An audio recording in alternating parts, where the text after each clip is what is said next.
Glória a Deus. Pai do Senhor, meus irmãos, bom dia a todos.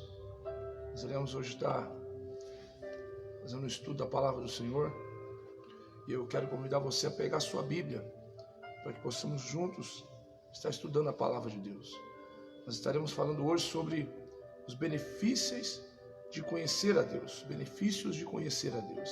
Há grandes benefícios no conhecimento da pessoa de Deus. Nós precisamos buscar esse conhecimento de Deus. Vivemos um tempo em que conhecemos muitas coisas, conhecemos várias coisas e o homem busca conhecimento de tudo sobre o mundo. Mas o que precisamos realmente é conhecer a Deus e prosseguir em conhecê-los.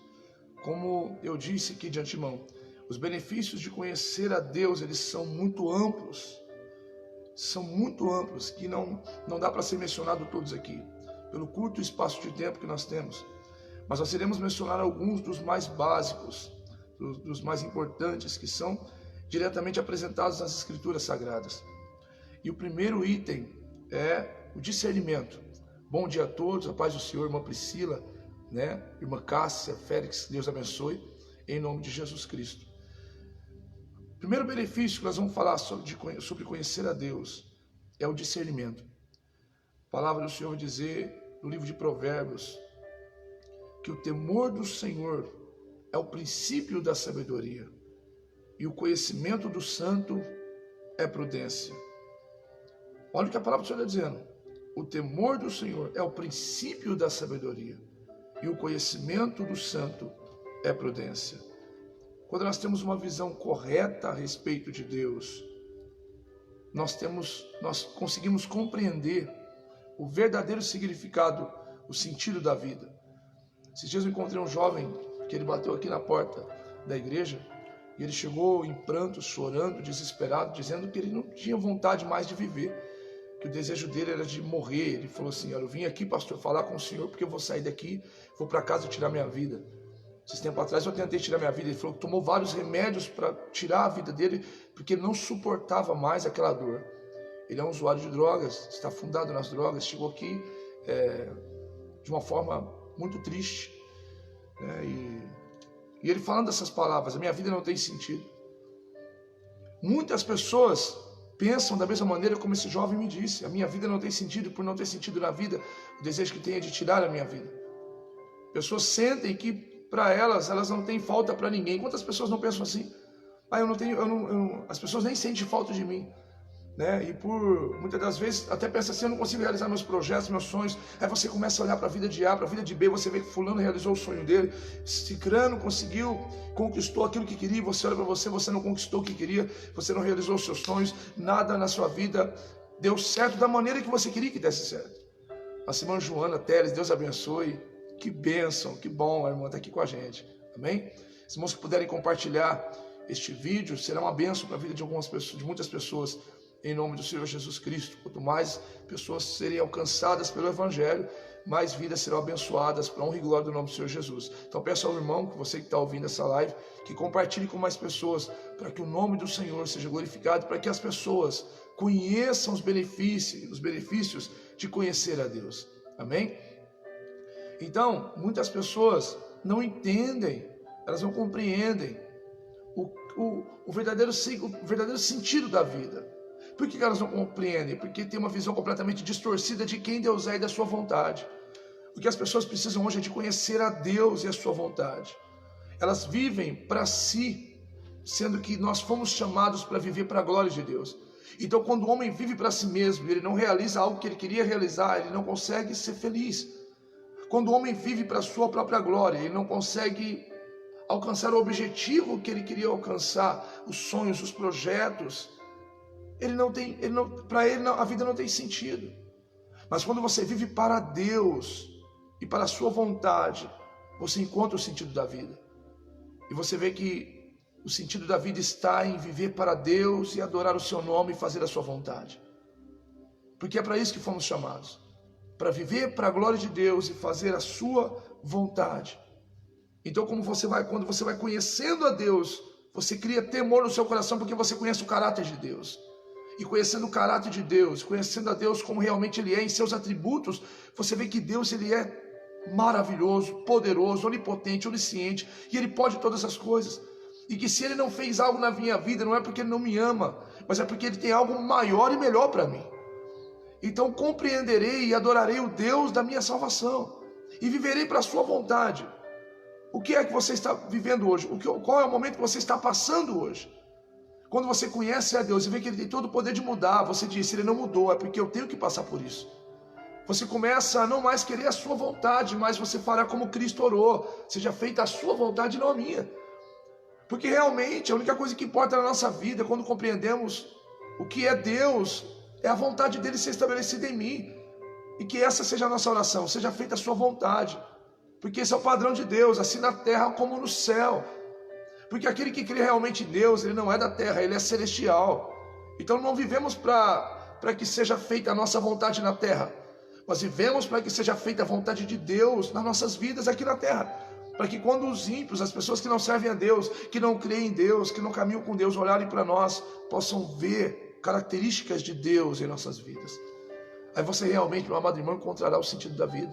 Nossa irmã Jocinelli está com a gente. Louvado seja o nome do Senhor pela vida da nossa irmã, que é ministra de louvor aqui na Igreja Caminho da Salvação. A paz do Senhor, Deus abençoe a irmã, toda a família, e que Deus continue te usando no louvor grandemente em nome do Senhor Jesus Cristo. Amém, meus irmãos? Então estamos aqui no primeiro item, que é o discernimento, né? Onde a gente vê o que Provérbios 9:10 nos ensina sobre conhecer a Deus, sobre o conhecimento de Deus. Nos ensina que o temor do Senhor é o princípio da sabedoria, e o conhecimento do santo é a prudência. Quando procuro conhecer a Deus, quando eu conheço a Deus, eu temo a Deus, porque vejo o seu poder, seus atributos, vejo realmente quem Ele é. Vejo realmente quem Ele é, então eu temerei ao Senhor. E eu terei sabedoria, porque conhecerei a Deus e a sua vontade. E serei prudente, porque sei a vontade de Deus para a minha vida e sei quem Ele é. Então, são inúmeros os benefícios de conhecer a Deus. E inicia-se em Provérbios 9:10 falando que temor, sabedoria, prudência, mostrando para nós também que vamos encontrar no conhecimento de Deus, da sua vontade, o verdadeiro sentido da vida. E quando encontramos o verdadeiro sentido da vida, temos paz em nosso coração. E uma paz que excede todo entendimento. Onde as pessoas olharão para você e vão dizer, como é que pode essa irmã, esse irmão ter paz no coração diante de tanta luta? Como pode essa pessoa ainda conseguir cantar para Deus debaixo de tanta provação? Como pode essa pessoa estar aí vendo essa live diante de tanta dificuldade que esse irmão ou que essa irmã passa? Como pode isso acontecer? Pode porque ela conhece a Deus e conhece a sua vontade. Então não vive para si, vive para a glória daquele qual ela conhece. Louvado e engrandecido seja o nome do Senhor. Então eu aprendo o quê? Que uma visão correta de Deus é necessária para que tenhamos uma visão correta da vida e do mundo. Somente à luz de um verdadeiro conhecimento de Deus, nós podemos ter uma verdadeira compreensão da realidade da nossa vida. Especialmente a respeito de quem somos, da nossa necessidade e propósito da nossa existência. Qual é o propósito da sua existência? Você já pensou? Você já parou e disse assim, o que eu estou fazendo na terra? Por que eu nasci? Você já viu, já estudou sobre o nascimento de quando um bebê, quando o nascimento de uma criança? Você viu a luta que é para que uma criança venha estar no ventre de uma mãe? Você viu a batalha que é? Aí você para e diz, por que eu nasci? Algumas pessoas dizem, eu nasci por um acidente de percurso. Outras pessoas dizem, eu nasci porque a minha mãe teve um relacionamento mal resolvido. Eu nasci de um desastre, eu sou um erro do meu pai e da minha mãe. Eu vim dizer que você não é um erro do seu pai e da sua mãe. Você não é um acidente. Você é alguém que nasceu com propósitos estabelecidos por Deus.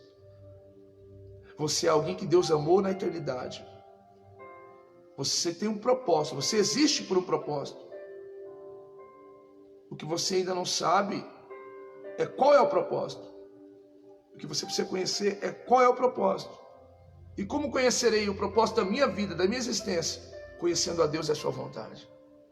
Quando você começa a conhecer a Deus e a vontade do Deus que você conhece, ou você vai procurar conhecer, você começa a entender o propósito de que você está fazendo na terra. Você começa a alinhar a tua vida não mais com a sua vontade. Você sai da avenida da sua vontade e entra na rua da vontade de Deus. E passa pelas alamedas de seus caminhos, onde você encontrará uma paz que excede todo entendimento. E onde o nome do Senhor é glorificado grandemente na sua vida, onde os ventos batem em você e continua de pé.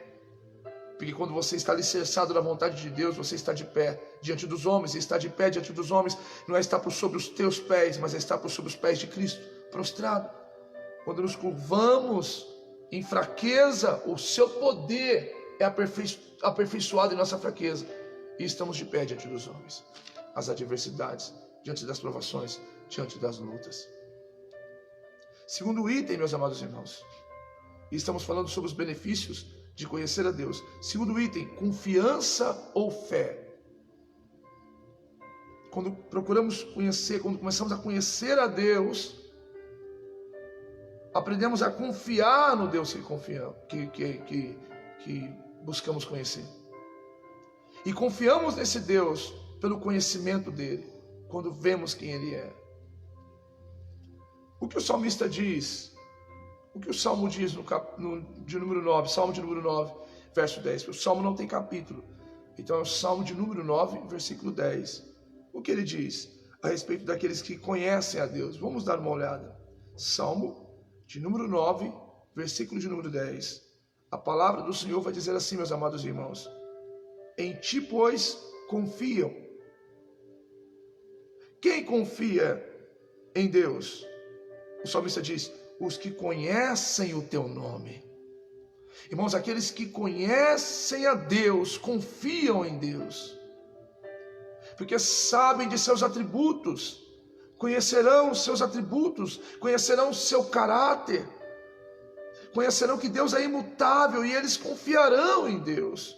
E o texto vai continuar dizendo assim, na parte B: porque tu, Senhor, não desamparas aqueles que te buscam. Olha o que o salmista está dizendo aqui. Olha o que o salmista está falando aqui para a gente. Olha a palavra de Deus sendo exposta para você.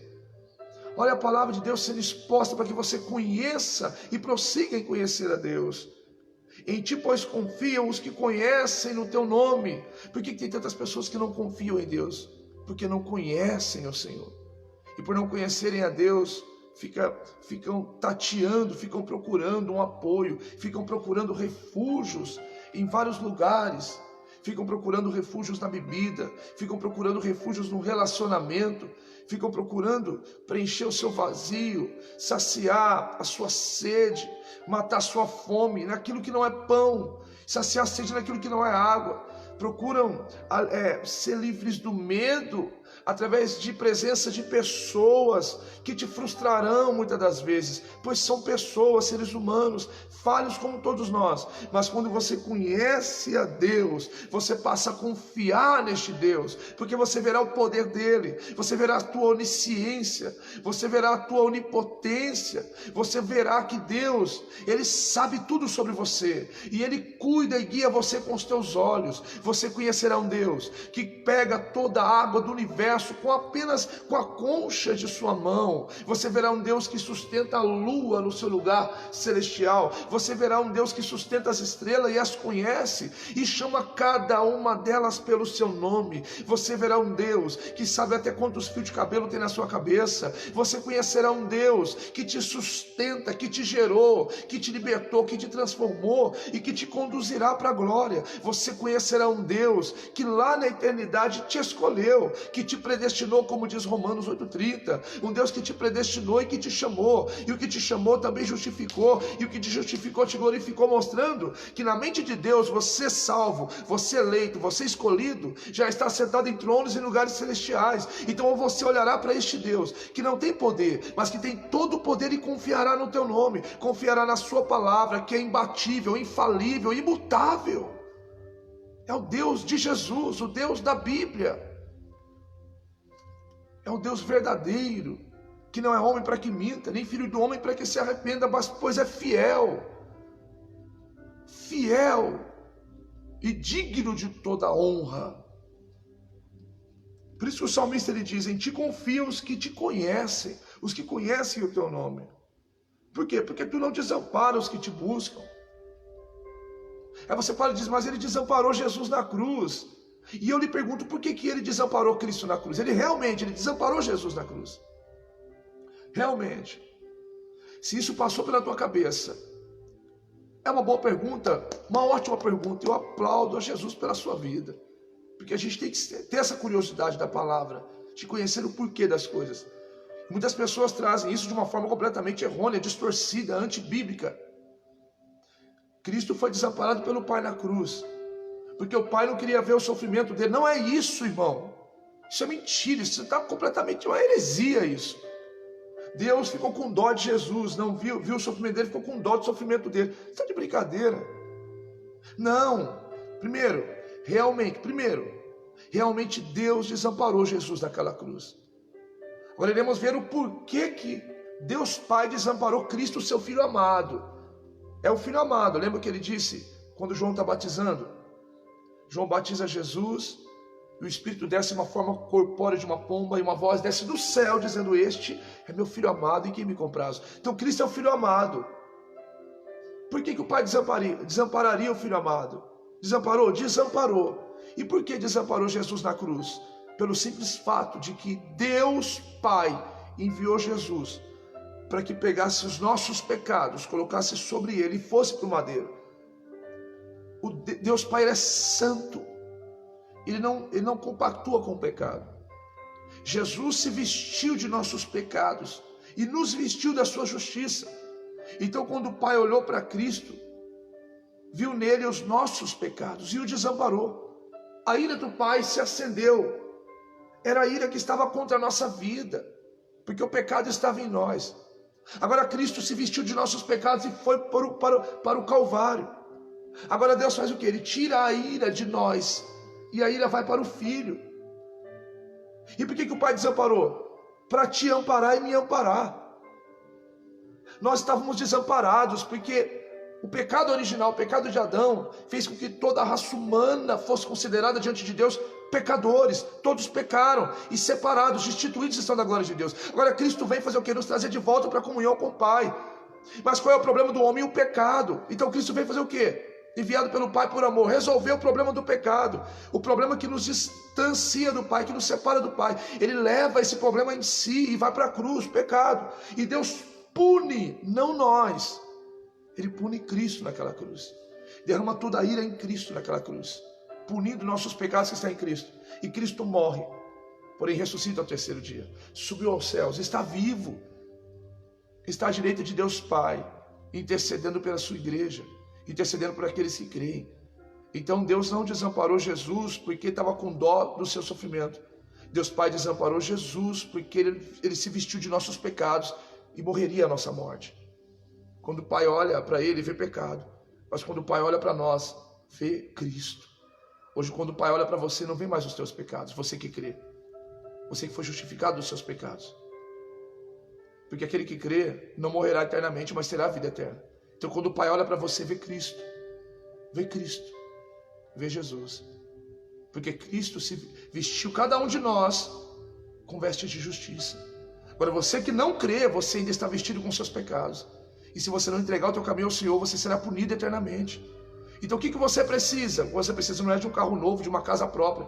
Que você precisa conhecer a Deus e a sua vontade. E qual é a vontade de Deus? É que nenhum homem se perca, mas que chegue ao pleno conhecimento da verdade. E qual é a verdade? É que todos nós somos pecadores e carecemos da glória de Deus. Carecemos da graça de Deus, da misericórdia de Deus. E quem pode me salvar? Somente Deus e Cristo. Ele é o Salvador. Pela graça sois salvos. Muitas pessoas estão confiando nas suas obras para se salvarem. Mas a obra do homem é como trapo de imundícia perante Deus. E o que o homem precisa para ser salvo, a tua alma salva, quando morrer e ir para o céu, é se vestir da justiça de Cristo, mediante a fé no Cordeiro que foi morto. Quando você crê em Cristo, irmão, somente em Cristo, você é regenerado em seu coração é regenerado, e você se torna uma nova criatura.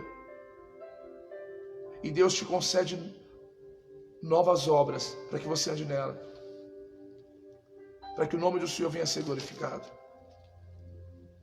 Então, quando olhamos para este segundo item, no Salmo 9:10, onde ele fala que porque tu, Senhor, não desamparaste os que te buscam, nós vemos que Cristo foi desamparado na cruz para que nós pudéssemos ser amparados. E se você crê em Cristo, irmão, Deus ele nunca te desamparará. Ele nunca vai desamparar você. Ele vai sempre cuidar de você, Ele vai sempre cuidar da sua família, Ele vai sempre cuidar da sua casa. E louvado seja o nome do Senhor. Se você puder colocar amém aí, recebendo essa palavra, coloque amém aí nos comentários, se você puder, em nome de Jesus, recebendo essa palavra. Deus não vai desamparar você nunca. Ele estará contigo todos os dias da sua vida, meu amado irmão. Louvado seja o nome do Senhor Jesus. Se você observar e ver, o povo de Israel, Deus libertou com mão forte o povo de Israel, você lembra? Deus tirou aquele povo da escravidão do Egito e sustentou aquele povo na caminhada no deserto. Deus cuidou dos sapatos, das sandálias de seus pés. Deus cuidou das vestes deles. Deus cuidou do alimento. Quando eles tinham fome, Deus fazia chover maná do céu. Deus operava milagres para suprir a necessidade daquele povo. Quando eles tinham sede, Deus tirava a água da rocha e supria a sede daquele povo. Deus cuidou do seu povo em Israel lá atrás, naquele tempo. Nada, absolutamente nada faltou para aquele povo, porque Deus era com aquele povo. E quando conhecemos a Deus e vemos os seus atributos, vemos um atributo glorioso, a sua imutabilidade. Vemos que Ele é imutável. Vemos que o Deus que sustentou Israel sustenta a sua vida, sustenta a sua casa e sustenta a sua família. Sustenta a minha vida, ampara a minha casa e guarda a minha família, como fez com o povo de Israel. Por que Ele faz isso? Porque Ele não mudou. Os homens podem mudar, a política pode mudar, o sistema pode mudar, os costumes podem mudar, a cultura muda, mas Deus é imutável. E em sua imutabilidade Ele age em seu caráter para a glória do seu nome e para que seja feita sempre a sua vontade. Louvado seja Deus. E eu só entendo isso quando eu procuro conhecer a Deus, quando eu busco o conhecimento de Deus, quando eu busco conhecer este Deus que é imutável, imutável. Quanto mais soubermos sobre este Deus, quanto mais soubermos sobre Ele, seu caráter perfeito e onipotência, mais acreditaremos nele.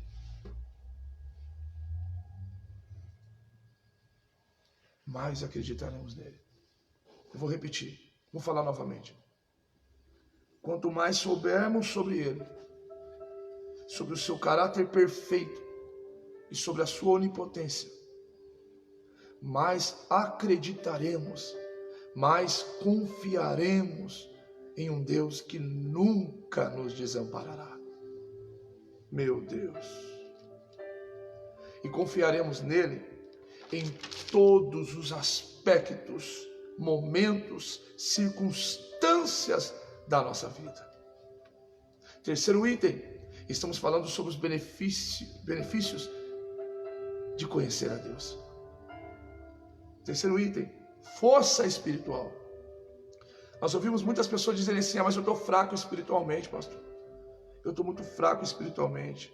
Então vamos ver na palavra o que Daniel nos ensina a respeito daqueles que conhecem a Deus. Daniel capítulo 11, versículo de número 32. Ele vai dizer assim: mas o povo que conhece o seu Deus, ele se tornará um povo forte e ativo. Quando procuramos conhecer e conhecemos o nosso Deus, nos tornamos um povo forte e ativo, um povo que agirá. Viver a vida cristã, meus amados irmãos, escute isso, preste atenção, muito forte. Viver a vida cristã exige uma força que está além da nossa força. Viver uma vida cristã, viver a vontade de Deus, nos exige uma força que está além da nossa. Porém, quanto mais conhecemos a Deus, mais forte espiritualmente falando seremos. E estaremos mais dispostos e capacitados a viver ativamente para Deus. Independente dos obstáculos que vamos encontrar na vida, porque não estamos numa redoma de vidro, não estamos em uma gaiola protegidos, não. Nós estamos no mundo e no mundo teremos aflições, porém temos que ter bom ânimo. O que o Senhor nos disse e nos ordenou é: tem de bom ânimo. O mundo quer colocar medo em você, quer selar em você coisas que Deus não colocou. Medo, angústia, tristeza, mas Deus não colocou isso. Deus disse: tem de bom ânimo. Passaremos por luta, mas passaremos adorando a Deus. Passaremos por dificuldade, mas passaremos confiando em Deus. E como eu terei essa força? Buscando conhecer a Deus. Então serei forte e ativo, independente dos obstáculos que eu passarei. A própria Bíblia nos ensina. A própria Bíblia nos diz que em um período de grande provação, Davi ele ficou grandemente angustiado. Davi ficou grandemente angustiado num tempo de provação. Quantas das vezes nós não ficamos angustiados em tempos de provações?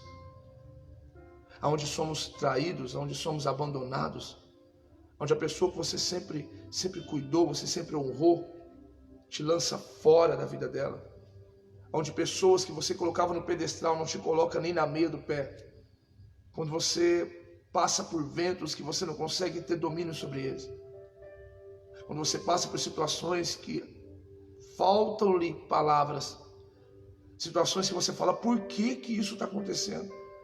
Situações que te fazem perder o chão. Quem já passou por isso?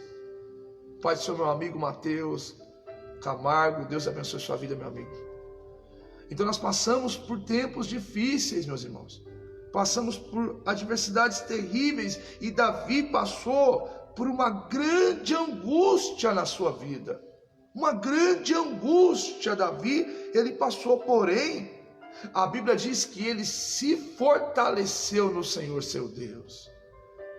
Então o que vai te fortalecer nesse tempo de angústia, nesse tempo de traição, nesse tempo de abandono, onde às vezes as pessoas que você valoriza não te valorizam, onde você é descartável para muita gente, onde o vento bate forte, a vida bate com uma força que você fala: meu Deus, eu não vou suportar. Aonde você vai encontrar força? Você vai encontrar força no Senhor teu Deus, no conhecimento do Senhor teu Deus, porque Davi, em uma grande angústia, 1 Samuel 30, verso 6 diz que ele se fortaleceu no Senhor. Deus te fortalecerá, Deus te sustentará de pé. Não importa, talvez você está me ouvindo agora com dores terríveis, dores absurdas na alma, dores terríveis no coração. O coração do irmão ou da irmã sangra, angústia, você não conseguiu dormir à noite, você está ansioso, você está perguntando: por que isso aconteceu? Por que isso está acontecendo na minha vida? Por que eu vivo somente isso? Por quê? A minha vida não tem sentido.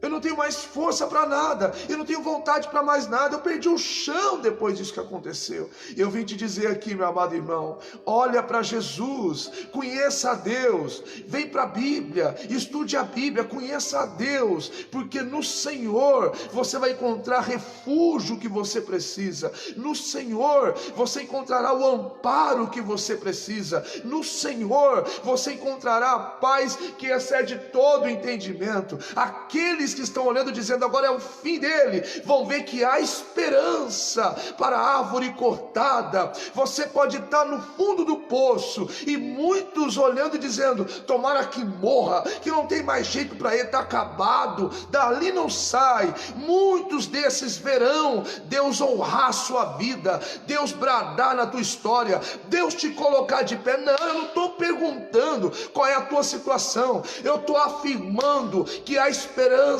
para aquele que confia no Senhor. Ó Israel de Deus, ó noiva do Cordeiro, igreja do Deus vivo, confia no Senhor, espera pelo Senhor. O salmista diz: eu esperei confiantemente pelo Senhor, e ele se inclinou para mim e ouviu o meu clamor, tirou-me de um lago horrível, de um charco de lodo, e firmou os meus pés por sobre a rocha. E o salmista vai dizer uma palavra extraordinária que eu vou dizer para a tua vida: vida. Ele disse: Ele me colocou um novo cântico na minha boca. Se prepara a um novo cântico de Deus para a sua vida, para a vida daqueles que confiam e que conhecem a Deus. Então não perca a tua esperança. Pode até estar doendo, deixa doer. Deus vai curar, vai sarar esta ferida. Até esta dor, ela vai cooperar, irmão, para que algo novo se manifeste em você. Apenas pare de olhar para isso.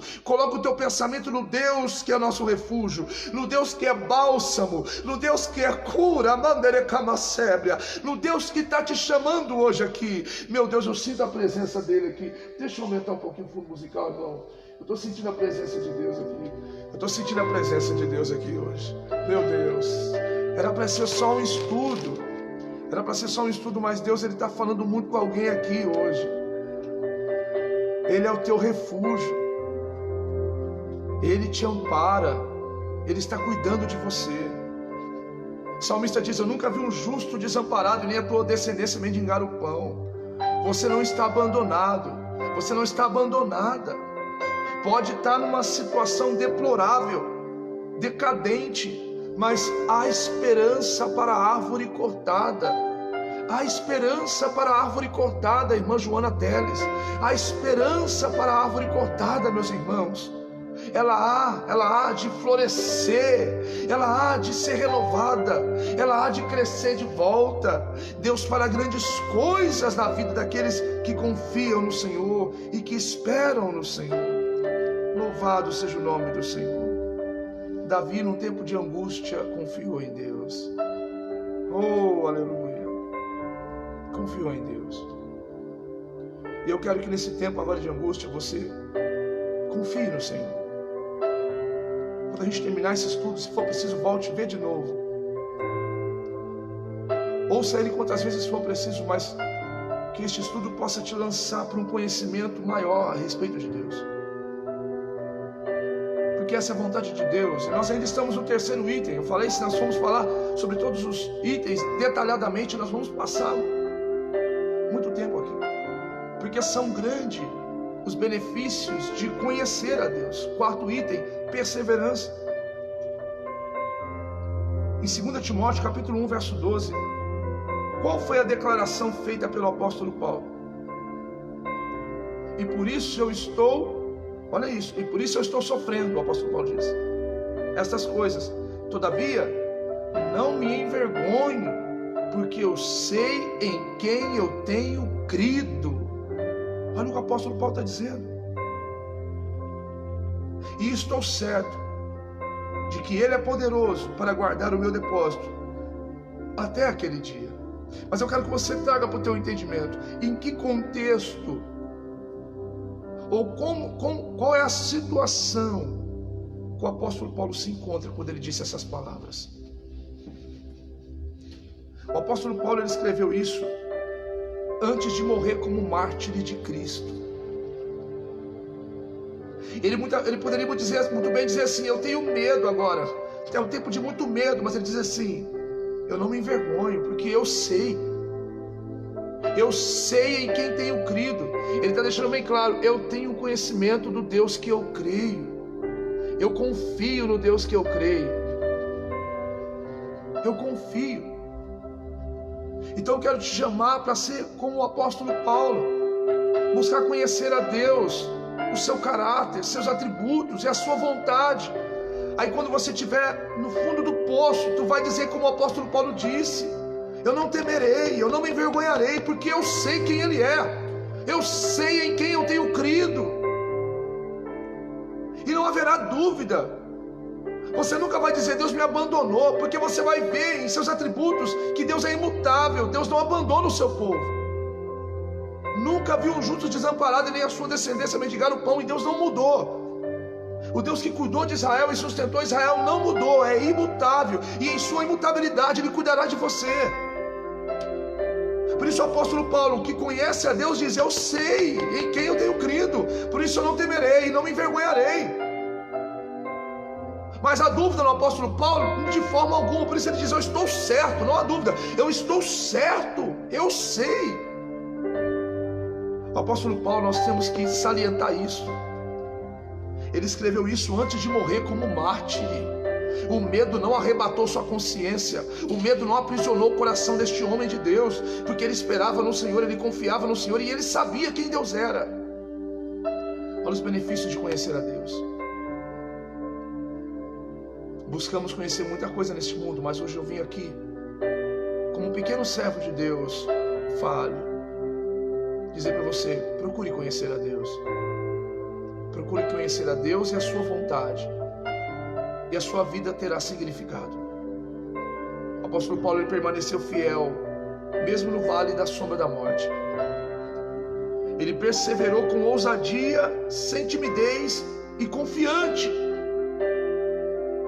Por que ele continuou assim? Porque ele conhecia o caráter e a força daquele que ele cria, que era o Senhor Jesus. Eu poderia terminar essa mensagem aqui falando apenas sobre os benefícios de conhecer a Deus, não somente de falar eu creio em Deus, não somente de dizer eu amo a Deus, mas de conhecer o Deus que você diz que crê, de conhecer o Deus que você diz que ama. Mas eu vou começar agora aqui sobre os perigos de não conhecer a Deus. Eu preciso falar sobre isso. E se você puder compartilhar essa live, meu amigo, meu amado irmão, eu tenho plena convicção que chegará no ouvido, na vida de pessoas que muito precisam de ouvir essa verdade. Então iremos falar agora sobre os perigos de não conhecer a Deus. Assim como os benefícios de conhecer a Deus são inúmeros, as consequências devastadoras de não conhecê-lo são também muito amplas. São inúmeras. Primeiro, transformar Deus à nossa própria imagem. De acordo com o Salmo 50, verso 21, qual foi o erro dos israelitas na visão deles a respeito de Deus? A palavra diz assim no Salmo 50, 21: tens feito essas coisas e eu me calei. Olha isso, preste atenção. Vou até abaixar um pouco o fundo musical para você entender. Tens feito essas coisas e eu me calei.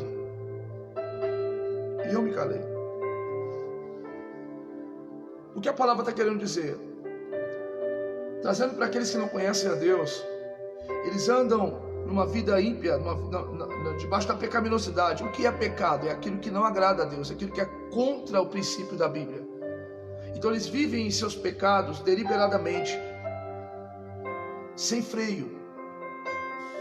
Aí eles, por Deus não agir na hora que eles pensavam que ia agir, o camarada faz um erro e Deus não mata ele.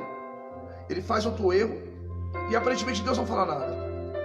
Aí ele vai falar, não vai dar nada. E ele continua naquele pecado, naquele erro. Ele vai no pecado, ele continua naquela vida ímpia. Ele continua vivendo contra os princípios da Bíblia. E ele vive a sua vida de conformidade à sua própria vontade. E aparentemente Deus não fala nada. Então o que ele pensa? Deus não se importa que eu pegue assim, porque Ele ama do jeito que eu sou. O que me leva a isso? Um falso conhecimento sobre Deus. Só que o texto diz, tens feito essas coisas e eu me calei. Deus está dizendo, é verdade, eu estou calado. Você está andando em pecaminosidade e eu estou calado. Aí ele vai dizer, pensavas que eu era teu igual? Ele está dizendo assim, você pensa que eu sou como homem? Ele está dizendo, você não sabe quem eu sou. Você tem criado um Deus na sua mente, você tem criado um ídolo qual você tem servido e adorado, que não sou eu. Você pensa, mas você não sabe. O apóstolo Paulo diz, eu sei em quem eu tenho crido. E não tinha dúvidas. Eu sei, só que quando traz para aqueles que não conhecem a Deus, Deus diz, você pensa muita coisa sobre mim, você não sabe quem eu sou. Eu não sou como homem, diz o Senhor. Então por que Deus não pune aqueles que estão pecando agora? Por que Deus não age naqueles que estão pecando agora? Porque Deus age na sua paciência. Deus é longânimo, é o atributo de Deus. Quando você conhece a Deus, você sabe que está desagradando a Ele, ainda que Ele não venha punir você quando você erra. Porém, esses teus erros, esses teus pecados contínuos te levará para o juízo de Deus. Por isso o texto diz, mas eu te erguirei e porei tudo à tua vista. O silêncio de Deus, meus irmãos, o silêncio de Deus era frequente, visto para os ímpios como um sinal de que ele não se importava se eles pecassem ou não. Porém, o que estava acontecendo era a paciência de Deus, é um dos atributos de Deus, a longanimidade de Deus, expressa pelo silêncio. Era a paciência de Deus expressa pelo silêncio, era a longanimidade de Deus expressa pelo silêncio. Hoje o mundo está descendo ladeira abaixo e parece que Deus não se importa. Não, é o atributo de Deus, a longanimidade, a paciência de Deus expressa pelo silêncio. Porém, logo irá se esgotar e transformar em juízo. Na falta do conhecimento sobre Deus, o homem ele forma em sua própria opinião e ele cria em sua própria mente um Deus como um homem. Ele imagina um Deus, ele pensa que Deus é algo, ele pensa que Deus é como ele adora esse Deus que ele pensa, não Deus da Bíblia. Então ele faz a vontade do seu coração e não a vontade expressa na palavra de Deus, da Bíblia. Qual é o resultado disso? Isso resultará no quê? Numa visão completamente deformada, degradada de Deus. Isso sempre resultará no quê? Num juízo de Deus. Por isso a palavra do Senhor é clara em dizer: tens feito essas coisas e eu me calei. Paciência de Deus, longanimidade de Deus. Pensavas, ou seja, você não sabe quem eu sou, pensavas que eu era teu igual, que eu era igual a você, mas eu te erguirei e porei tudo à tua vista. Ou seja, você vai terminar no juízo perante mim. E tudo isso por quê? Pela falta de um real e verdadeiro conhecimento de quem é Deus. Segundo item, nós estamos falando sobre os perigos de não conhecer a Deus. Segundo item, João 4,42. O que Jesus falou em João 4,42 para a mulher samaritana no poço de Jacó a respeito dela, do seu povo e da sua religião, da religião deles, melhor dizendo. Resumindo tudo, ele vai dizer: vós adorais o que vocês não conhecem. E o que tem mais hoje é pessoas adorando aquilo que elas não sabem. Elas adoram o que não conhecem. A idolatria, meu irmão, ela acontece sempre que adoramos qualquer coisa ou pessoa que não seja Deus, o Deus vivo, o Deus da Bíblia. E na falta do conhecimento de Deus, mesmo aqueles que se identificam como cristãos estão sujeitos a caírem nesse erro. Não estão ilesos. Até aqueles que se identificam como homens de Deus e mulheres de Deus estão sujeitos a caírem neste erro da idolatria, porque eles criam um Deus falso em suas mentes e adoram o Deus que criaram em sua mente. Porém, um Deus que não é bíblico. Terceiro item. Lembrando que estamos falando sobre os perigos de não conhecer a Deus. Terceiro item, incredulidade ou falta de confiança. Em Romanos 10:14, meus irmãos, quais são as implicações das perguntas feitas pelo apóstolo Paulo a respeito do conhecimento de Deus? Você já leu lá? Procura dar uma olhada. Romanos 10:14. Quais são as implicações das perguntas feitas pelo apóstolo Paulo a respeito do real, do conhecimento de Deus? Ele vai dizer assim: como porém invocarão aquele em quem não creram? Olha isso. E como crerão naquele de quem nada ouviram? E como ouvirão se não há quem pregue? Eu quero primeiro salientar, porque é de grande importância isso, que embora esse texto aqui que nós lemos esteja referindo diretamente para a pregação do Evangelho, ele tem uma ampla aplicação em relação ao conhecimento de Deus. Ele tem uma ampla aplicação em relação ao conhecimento de Deus. Por quê? Porque pensa, como alguém pode crer em um Deus que ele não conhece? Se você não conhece a Deus, como você pode crer nele? E isso se aplica não apenas a uma fé que o pecador precisa para ter, para ser conduzido à salvação, que o conduz à salvação, mas também a uma fé ou confiança em Deus que o cristão precisa ter para viver uma vida cristã.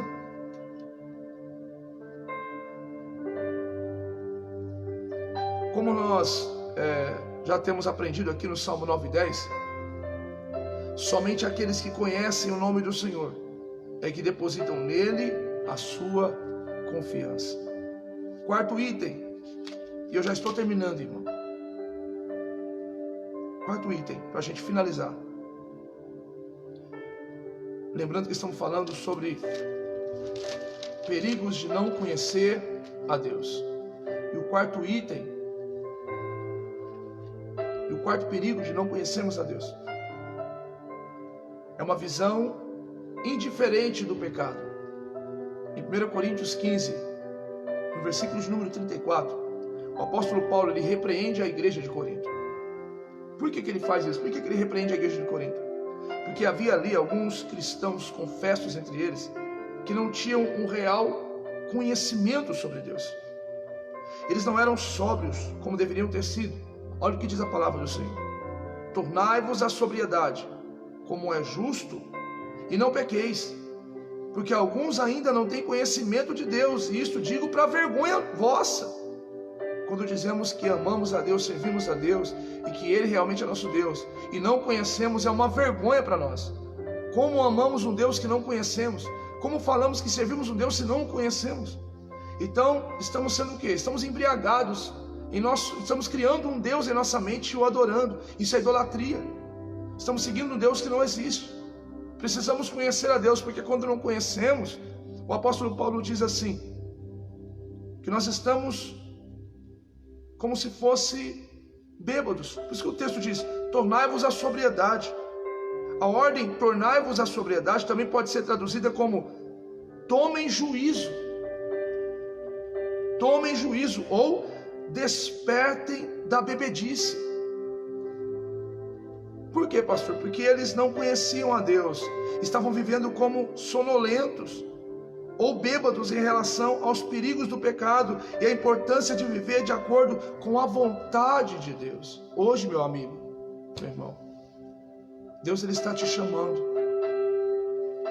Mas Deus, Ele está te chamando para quê?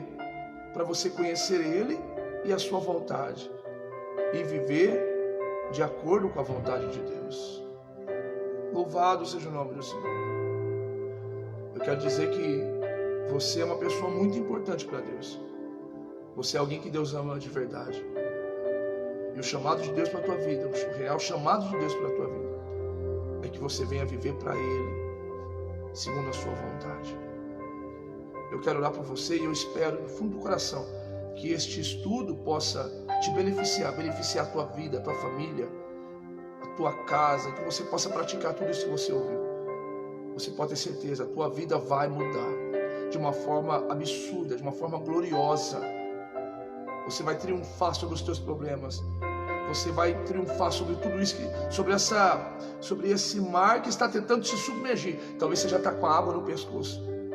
Mas se você olhar para Cristo hoje, buscar o conhecimento dele, de sua vontade, ele te fará de novo andar por sobre as águas. Vamos orar, meus amigos, meus irmãos. Senhor, meu Deus e meu Pai, eu oro neste momento pelos meus irmãos, pelos meus amigos, que estão neste momento, nesta manhã, neste café da manhã com Deus, onde juntos estamos estudando a sua palavra em uma profundidade maravilhosa. Agradecemos a Ti pela sua revelação, pela revelação da sua palavra em nossos corações, por nos ensinar a Tua verdade e por nos amar, porque somente um Deus amoroso faz o que o Senhor faz por nós, não desistindo dos seus filhos, independente de seus erros. Muito obrigado pelo seu amor, Pai, demonstrado na cruz, na entrega de seu Filho amado. Muito obrigado por estarmos aqui hoje ouvindo as suas palavras e a sua voz. Eu quero pedir que o Senhor abençoe cada um dos meus irmãos e os sustente e os fortaleça, e que bênção sem medida seja sobre cada família e cada casa, e que o Teu nome seja glorificado grandemente na vida deles. Que o Senhor possa trazer um avivamento sobre cada vida e sobre cada coração que está conosco, e que eles possam buscar o conhecimento do Senhor e da sua vontade, em nome de Jesus Cristo. Amém. Glória a Deus. Amém, meus irmãos. Peço aos irmãos, se assim for possível, que os irmãos compartilhem com mais pessoas essa live, para que mais pessoas possam ser alcançadas pelo Evangelho de Jesus. Um abraço ao meu grande amigo e irmão Mateus. Falo mais uma vez, como eu já te disse, Mateus, grande aos planos de Deus para a sua vida, meu amigo. Você não tem noção do que Deus tem para você. Irmã Kelly, que bom ver a irmã aqui com a gente. Que Deus abençoe poderosamente a sua vida, irmã Kelly. Levita do Senhor, serva de Deus. Que Deus abençoe nossa irmã Joana, amém? Que sempre está com a gente aqui nas lives.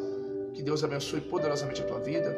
E principalmente a nossa irmã Jocinelli também, que é levita do Senhor, uma irmã que adora ao Senhor em espírito e em verdade. Que Deus continue te abençoando grandemente, que você possa continuar exercendo o seu chamado com muita garra, com muita verdade, como assim você tem feito. Que Deus abençoe a sua família, tua casa, todos os irmãos, em nome do Senhor Jesus Cristo. Um abraço, fiquem na paz do Senhor.